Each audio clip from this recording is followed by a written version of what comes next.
বন্ধু বল। কি রে মামা, কি অবস্থা? এমন সময় ফোন দিলি রে? পাশে এখন মহাজন আছে।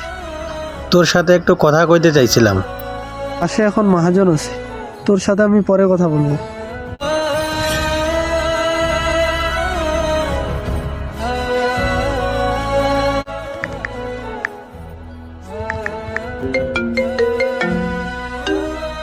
কি রে মামা, কি অবস্থা তোর প্রবাস জীবনে? তবু সারা কেমনে ভালো থাকি রে মামা, তোরা কেমন আছিস বল? আমাগো আর অবস্থা, আসি রে মামা কোনো রকম। সবাই সবার মতো ব্যস্ত এখন। এই হওয়ার বলা, তুই কি ফোনে কথা বলবি নাকি কাজ করবি? আচ্ছা ঠিক আছে রে মামা, পরে কথা হবে। বন্ধুরা চাইলে সারা জীবন একসাথে থাকতে পারে না, একটা সময় যে যার গন্তব্যে যে যার কাজে পৌঁছে যায়। আসলে বন্ধুরা হচ্ছে সময়ের মতো, একবার চলে গেলে আর পাওয়া যায় না। তাই যতদিন বন্ধুদেরকে কাছে পাবেন ততদিন এই জীবনটাকে উপভোগ করে নেবেন।